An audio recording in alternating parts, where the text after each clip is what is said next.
cards in the matchup like Thoughtseize?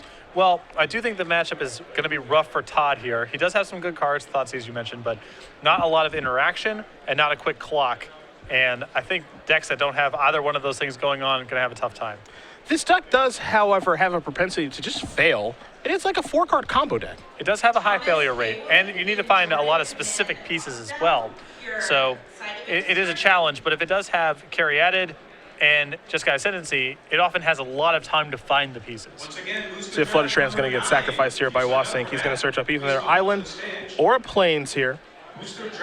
We'll be underway in game number 1 of round 5. Anderson leading off with a Sands Up Citadel before passing the turn back. Todd has been playing this deck a lot on Magic Online recently. Wrote about it on the premium side of Star City Games as well. Just kind of the things that he's done with the deck, the changes that he's made to Arialax's deck, and the reasons why.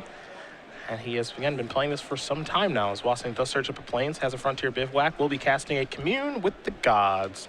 So time to take a look at some cards here. Kiora's Follower is the first, along with a Treasure Cruise, a Sylvan Caryatid, a Nissa World Waker, and then a Rattleclaw Mystic. So, add to the hand a little Sylvan Caryatid action, as you can put an enchantment creature or a creature into your hand. Here's a Thoughtseize. See if Todd knows what he's up against now.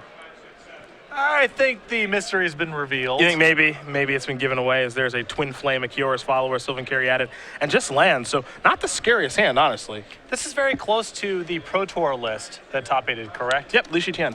Yeah.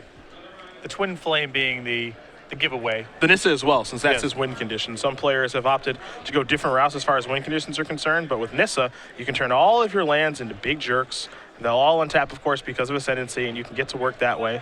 As Anderson does resolve his Thoughtseize, plays a Sands Up Citadel, and passes the turn back. You saw him take Caryatid. That's the 1-mana accelerant that you can't kill, so it's nice to have that off the board. It is the most important piece of this puzzle, in my opinion, of the entire Ascendancy deck is Sylvan Caryatid, because the rest of the mana creatures, they just aren't that stable. Not many decks in the format can kill a Caryatid. Temple of Mystery, scribe the top card to the bottom. Anderson just going to pass the turn back with the ability to cast an Abzan Charm on Wassink's end step. Retraction Helix was the draw there for Caleb. So he's working his way towards the combo, but he's missing the central piece at this point, which of course is Jeskai Ascendancy. For this kind of matchup, you'd really want to have the Delve card drawers. They seem really important to weather the storm of Todd's discard and removal. Kiora's Follower does join the party. Anderson just going to draw a card here. Courser of Crewfix is what he's found. Can have the ability to cast an Abzan Charm, elected not to.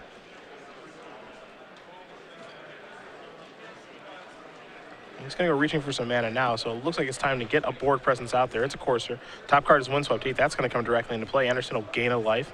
Take a look at the top card of his deck. It's a Thoughtseize. That one's probably going to stay on top. We can't be shuffling that one away. No, all the no, Thoughtseizes no. are going to be good against Caleb here. Back to Wassink we go. Excuse me. Sylvan Caryatid to draw. Actually a pretty big one. Stable mana accelerant that can't be killed.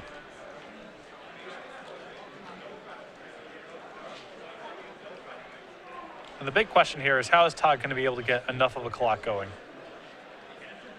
Yeah, Caryatid does a nice job of blocking the road now, too. There's a Yavimaya Coast. After the Caryatid comes in, Thoughtseize the draw. Top card is a Windswept Heath. It's another fetch line here for Anderson. Put that into play up to 20. Take a look at the top card, Wingmate Rock. Not sure how relevant that is in the matchup, but flying is certainly nice. It's nice to get some sort of clock going. I mean, it's 6 power in one card, which is a better ratio than anything else Todd generates, and it flies, so the Caryatids and so forth on the ground don't really matter. Here's the attack. And it looks like Wassink is going to take that damage. Showing respect for Abzan Charm there, not willing to block with his Caryatid. A card he has not seen off the top of the deck from the Courser, and also Todd did have that turn where he could have played Abzan Charm and elected not to. Here's Thoughtseize. See Retraction Helix, a Twin Flame, and a copy of Mana Confluence. Going to very quickly take that Retraction Helix.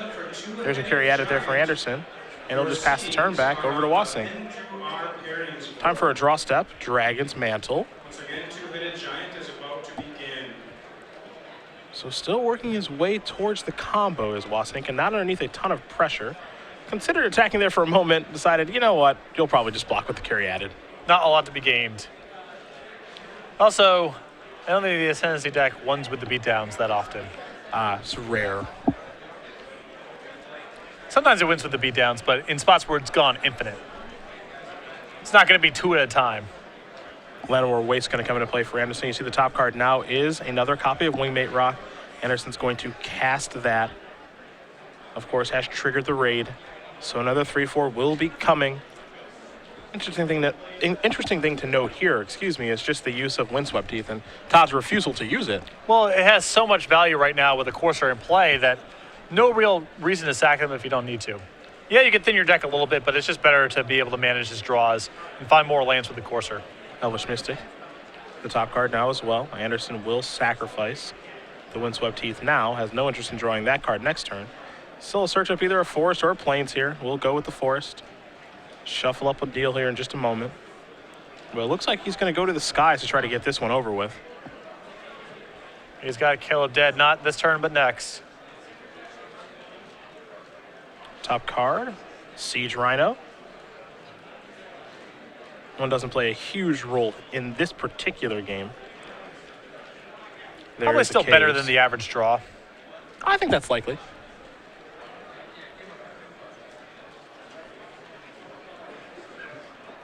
Now, is it time for another rock? Or maybe we're going Elspething. Well, the rock allows him to hold up the charm for whatever that's worth. And Elspeth doesn't really do anything against 2 blockers on the ground for next turn. And since Todd's just trying to win this game as fast as possible, I think probably just a Wingmate Rock post-combat. Damage is going to come across here. Wassink was considering blocking there for a moment, but elected not to. And now here is Wingmate Rock. So trigger. And that'll net another bird token and pass it back. Wassink's draw was a Rattleclaw Mystic. That is not a Jeskai Ascendancy. Yeah, at this point, Caleb needs to do something like Mantle into Treasure Cruise into some extremely insane draws. And he will not even make the attempt. Todd Anderson's going to win game number 1 here over Caleb Wassink. Hobbs on mid-range, currently up a game over Ascendancy combo. And this is where actually things get tough here for Ascendancy. And this is one of the holes in the deck is that it doesn't have a great sideboard. 3 Swan Song, 3 Arc Lightning, 4 Savage Knuckleblade, 3 Lightning Strike, and then 2 copies of Pelucranos. Nothing exciting about those cards. Yeah, I think I'll bring in the Swan Songs and otherwise just present the same deck. Yeah, and the other tough thing is if you're going to bring the Swan Songs, what are you sideboarding out? I think that's hard as well. I don't know, can you get away from things like Kiora's followers? Like, your creatures just feel like they die, and you're on carry at it or bust. Yeah, I'm not sure where else you would make room because everything else seems like an essential element, a combo piece or a card drawing spell or something. So, if it's not that, I don't know what else you're supposed to do. Yeah, that's what makes it tough, right? Do you want to sideboard out Briber's Purse or Twin Flame? You can't sideboard out Nissa, of course. That's the way that you actually win the game. So, well, most of the times, I suppose. There are times when you can do it with Mad Accelerants attacking for a lot. But, yeah, I think it's really tough to figure out what you're supposed to sideboard out in this deck and what you're supposed to, board in a lot of the time. Though I do agree with you, in this particular matchup, I wouldn't want Swan Song. On Todd's side of the table, a Silence of the Believers, a Thoughtseize, 3 Bioblades, 4 Drown Sorrow, 2 Nissa Worldwaker, a Liliana Vest, 2 copies of Doom Blast, and a Death Frenzy. There's also close to nothing here to bring in, just the 4 Thoughtseize. I mean, I guess you can bring in the Bioblights. They fight the non-carry-added mana accelerants, but the rest of this is just nothing. The Thoughtseize is clearly a slam dunk. Yeah, that's it. That's really it. I think the Bioblights might come in, but I think Todd's going to be sideboarding very light in this matchup. It's time to talk about our Ooze friend, but it's not for SCG Game Night where we're giving it away. We've also got the Creature Collection pack here. We've got a playmat. We've got deck box, dice bag, sleeves, the whole shebang. Yep, and just like the tokens that we produce, you can always get 2 copies of these free when they're the new thing for the Legacy opens whenever you sign up. And then you see the entire roster of other Ooze-related products like deck boxes, sleeves, dice bags, playmats, everything that you may want for your Ooze-themed deck. For some reason, Ooze is... I'm not like a really big pun guy, but Ooze puns are always funny to me. The fact that it rhymes with who's makes it really easy. It shouldn't be that funny, but it's actually quite good. Sometimes things are funny because of how easy the joke is. That's true. You make a good point. Yeah. Ooze is nice, though. I like Ooze. I wonder what the best Ooze is in Magic history. The best Ooze? It's probably Scavenging Ooze. I'm sure that Scavenging Ooze is pretty high on the list, I would imagine. I had to think about it. What Ooze has performed the best, in Magic history? It's just been because we had the snake discussion where I just couldn't think of a snake, and everyone informed me that Lotus Cobra's a snake. So that's probably the best snake in Magic history. But what's the best Ooze in Magic history? I'd have to think about it some. These things don't come to the top of my head with the same sharpness that they used to. Because Scavenging Ooze is quite good. Yeah. But you don't think of Scavenging Ooze as like, it's just the best card I've ever seen. It's probably the best ooze, though. Well, in the history of Magic, it's probably among Green's 10 best creatures, I would imagine. There's Necrotic Ooze. Not as good as Scavenging Didn't Ooze. do that much, yeah. Not as good as Scavenging Ooze. There was that Ooze and Onslaught block that gave something like a -1/-1 count. It like gave something -1/-1 and then grew. It's like a black Ooze. Not coming to mind. Not great card, but I couldn't beat it in that limited format. Sure. That's all I remember. I think it was like Consumptive Ooze or something. It's a really good card. You're supposed to be the master of that format. Of Onslaught? Yeah, you were good at that format. I could hang. Little Rattleclaw Mystic action here. Probably the best Mystic of all time. Here's a Stoneforge Mystic? I am wrong. I am not right. I would go with Stoneforge Mystic. You said it comes slow to you. You lied that to one, me. That one's ridiculous. Jeskai Ascendancy, a Rattleclaw Mystic, a Twin Flame. Actually, 2 Ascendancies over there. So a pretty good hand here for Caleb. He wasn't able to find Ascendancy last game, but he found it this game. There's Jace the Living Guild Pack. Probably the best Jace.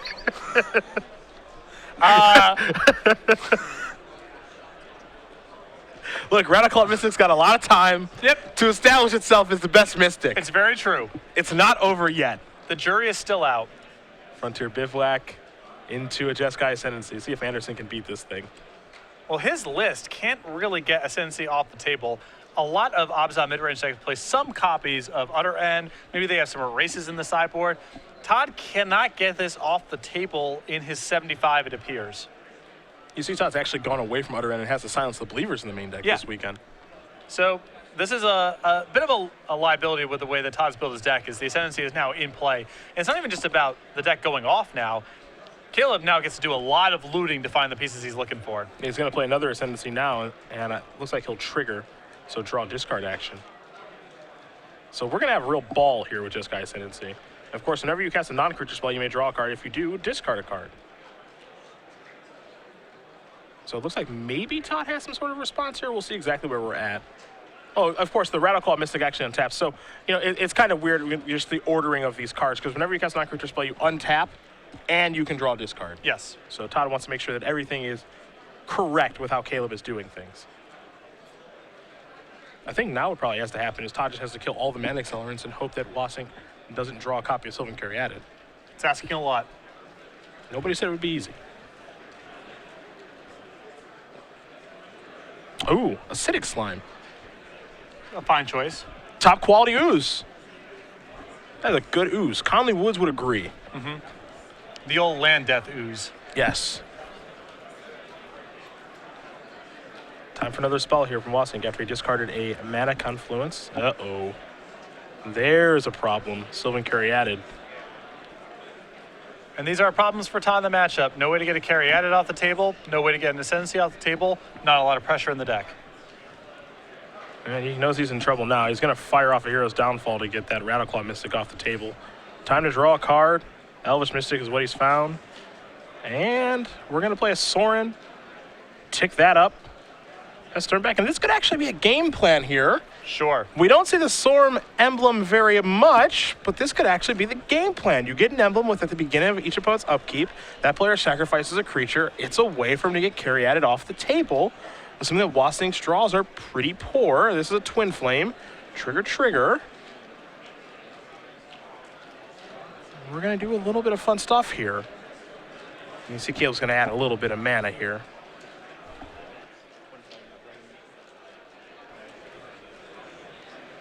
So I guess this is Todd's long ball shot at getting a Caryatid off the table, is going straight to a Sorin emblem. Takes a little while, but that's the big plan.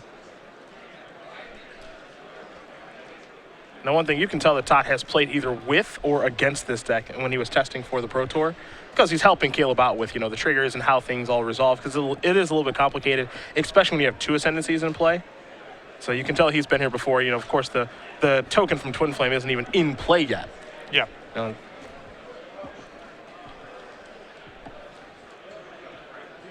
So now Twin Flame will resolve. It's time to add some mana. This is where things get a little out of control. The only thing that's a little tough here for Caleb is that he has drawn his Nissa at this point, and he can't discard that one. No, this is an essential piece. Yeah. So there is Nissa now. So that's going to untap this stuff. See if he wants to, draw and discard with these Ascendancy triggers. His card in his hand is a Briber's Purse. So it looks like he will do this once. There's Tormenting Voice.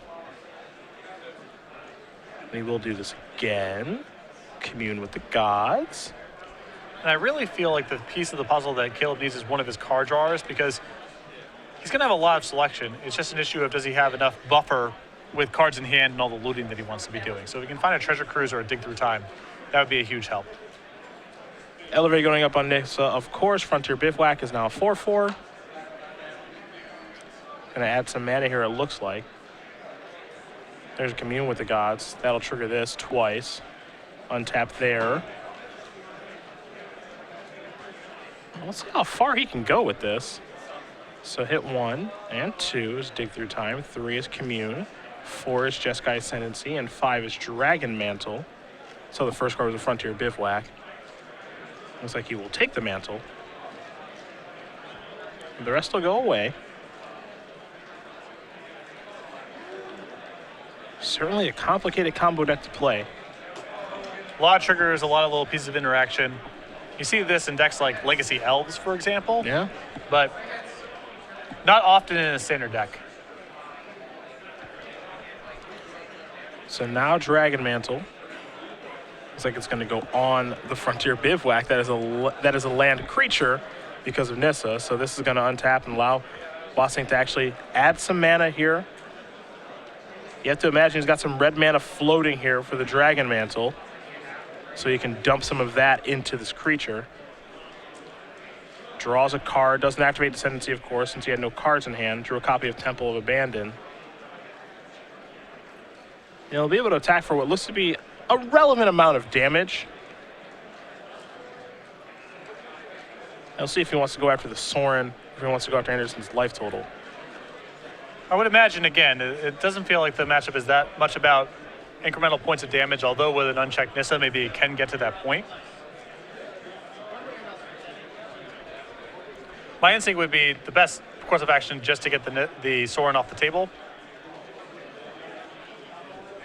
But we will see. With an unchecked Nissa, maybe Caleb can just start making 4/4s and attacking. That could be the big plan. Now, does Todd have Bile-Blight in his deck list this weekend? He has him in the sideboard, okay. So he has the ability, if he can find his own copy, to then Bile-Blight his own Caryatid and get out of it that way. But that's, again, asking a lot. It's a very fringe move as Anderson's down to 7 here. Todd will draw a card. And there goes that token from the Twin Flame.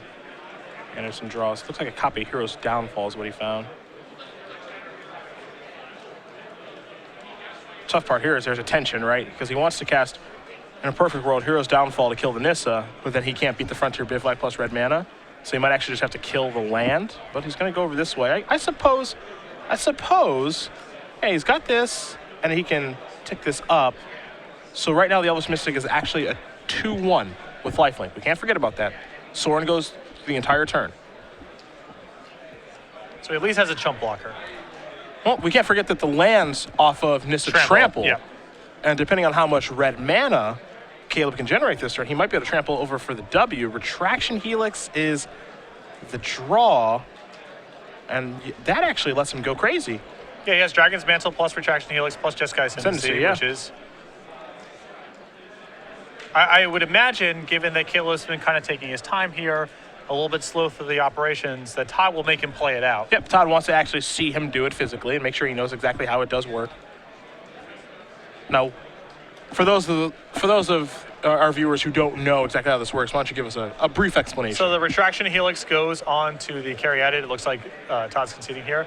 With that, you can either return a 0-cost card to your hand, like Briber's Purse, for example, or you can send back a 1-cost card that cantrips, like Dragon's Mantle. That establishes a loop where you're able to generate infinite mana and loot through your entire deck, from which point you can find the kill. And that's exactly what Caleb would do there in that situation. Of course, we can't forget, too, that Jeskai Ascendancy is not only untapping the mana accelerants and the land, but it's also making them bigger because every spell that you play, which is Dragon Mantle, gets +1/+1. Exactly. So you have that 4/4 land in play from the Nissa that has Trample, and that's just getting +1/+1 from every Ascendancy trigger through that entire loop. So Caleb can draw his whole deck and find some way to win, but he already had the win in play, which is attacking with an unlimited land. Game number 3 is where we're going to be headed in just a moment here, as Caleb Wassink does win game number 2 over Todd Anderson. Ascendancy combo and Abzan mid-range, headed to a third and final game. Things coming together well for this deck, especially when it draws Ascendancy. That's the big trick, right? No matter what this deck does and what it's trying to accomplish, you can't really do it without Ascendancy in play. Exactly, and I would put Caryatid near the top of the list as well. I would agree. Yes, sometimes you can win with the other mana creatures, but against any sort of resistance, it's going to be really hard to go off with Rattleclaw Mystic or Kiora's Follower. So Caryatid plus Ascendancy, and then the rest is kind of cleanup. It's night and day when this deck has Ascendancy and when it doesn't. We saw in the first game, Caleb didn't have Ascendancy. Todd was able to just really do his thing. Nothing all that impressive that he was doing, casting Limit, Rock, and Courser of Crewfix, but Caleb actually had 2 copies of Jeskai Ascendancy when Todd thought seized him, and that really just blows up Todd's plan of snipe your Ascendancy and hope you don't draw another one. Exactly. It is one of the elements of the Ascendancy combo deck is even your good matchups, if you don't find Ascendancy for a while, it's hard to get anything going. Well, a serious game 3 will be taking place here in just a moment between Anderson and Wassink, but we'll talk about something a little less serious. Some humor in Magic.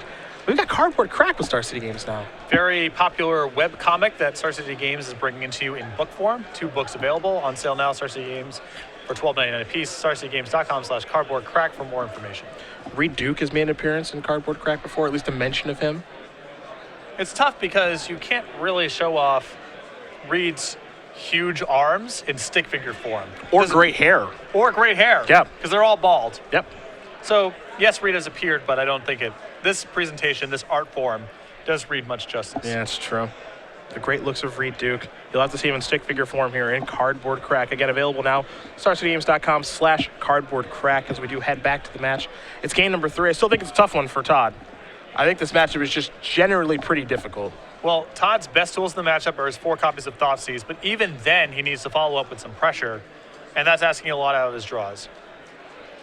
You know, this is kind of, when you think about the interaction between Todd's own Bile Blights and Sylvan Caryatid, that really just explains how difficult the matchup is, right? Where that's an option that you have to go to and hope that you kind of run into that combination of, all right, I'll Bile Blight my own Caryatid so that your Caryatid dies and I can interact with your other mana accelerants. The fact that he probably has to board and Bile Blight in this matchup just to make that happen shows how difficult of a matchup it is for Abzan midrange. And Todd's hands of just a curve of creatures are not going to be good enough here if Caleb has any sort of draw. Probably has to draw 2 Thoughtseizes or hope that Caleb does what he's doing now, which is take a mulligan. The Ascendancy combo deck does have a fairly high fail rate, regardless of matchup, so you can always hope for that. Looks like there are some fans of Primordial Ooze out there. Okay. As maybe the best ooze.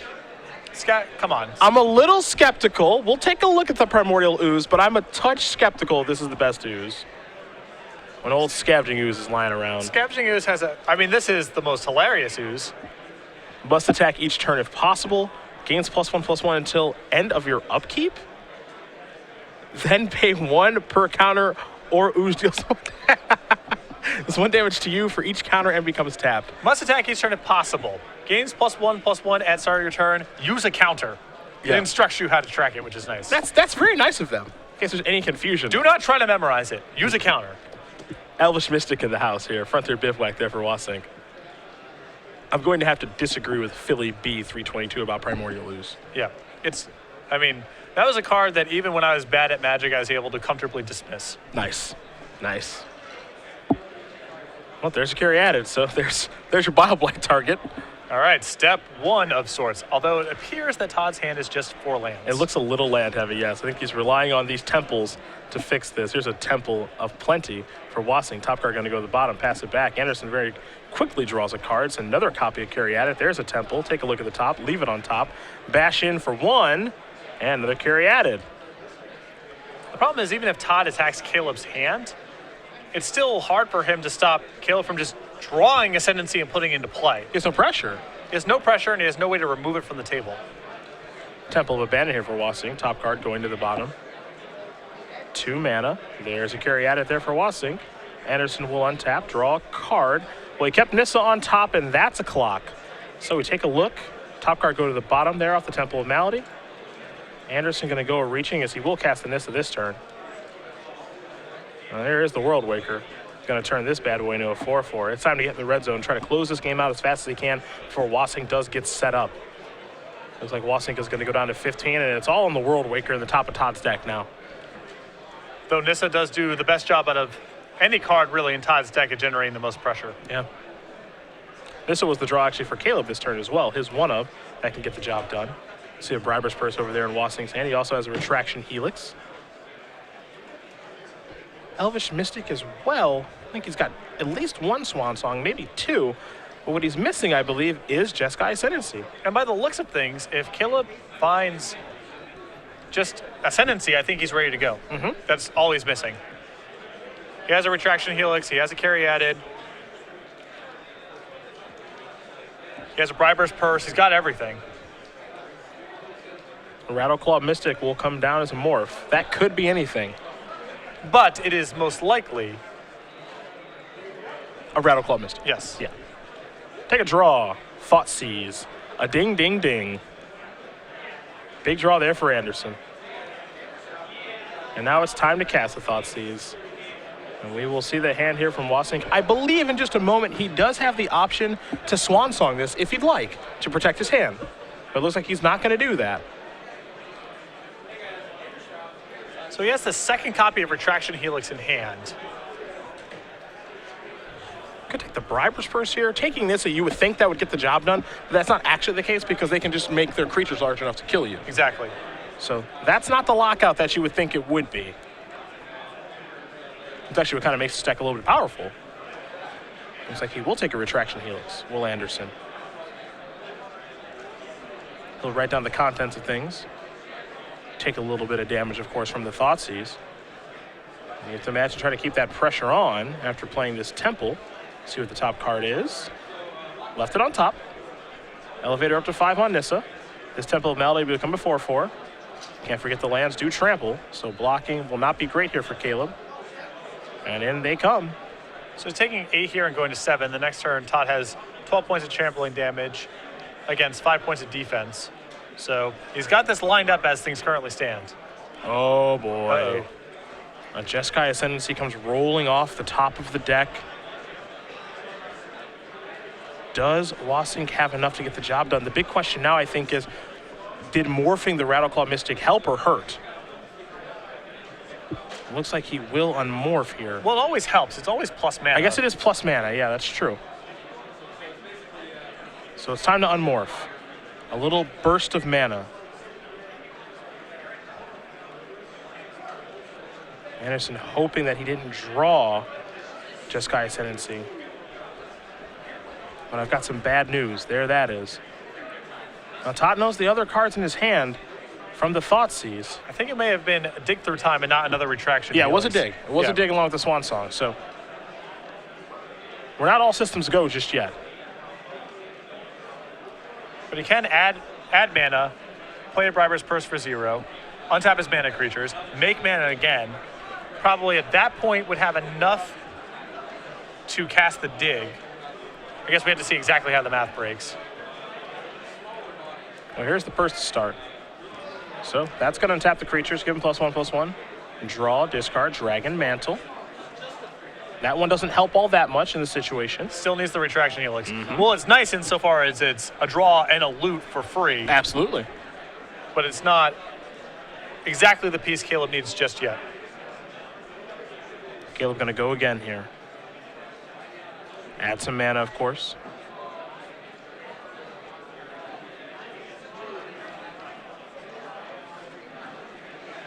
Looks like it might be time for the mantle. You see he's explaining to Todd just how much mana he does have floating.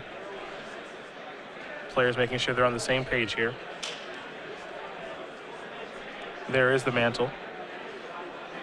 So you see 2 showing +2/+2. How many spells have been cast here? So now imagine it's time to draw and discard. Yeah, he gets to draw and discard and then draw off Dragon's Mantle. Yeah, so he says, yes, I will do that. Sylvan Curie added the draw. And that one's going to go away. And now he gets to draw for the Dragon's Mantle.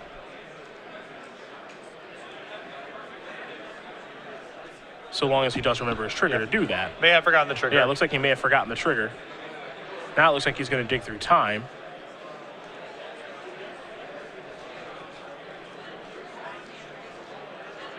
And of course, he doesn't need mana to actually be floating with dig through time because his creatures will untap. Yes. So he'll actually get some more shots at it. Again, see, hoping that there's enough mana for him to be able to do what he wants to do here and delve to cast dig through time. Keep in mind just the total pressure of the situation right now, too. Caleb most likely playing on camera for the first time. Yeah. Complicated deck. Player he definitely recognizes if he's looped into competitive Magic at all. And the pieces are potentially there. He's got to find them. 4, 5, 6, 7. None of those cards are Retraction Helix. He gets to take 2 of those. Dragon Mantles will give him redraws. Yes. I'm not sure if he missed the loot trigger on the Ascendancy off of his dig.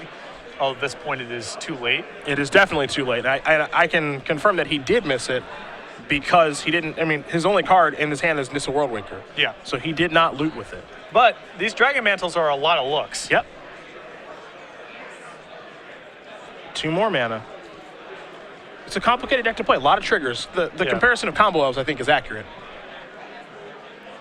Untap, draw, Wooded Foothills.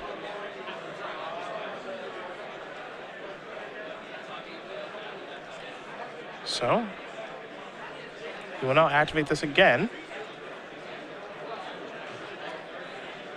Play a Dragon Mantle. Up to 5. Untap.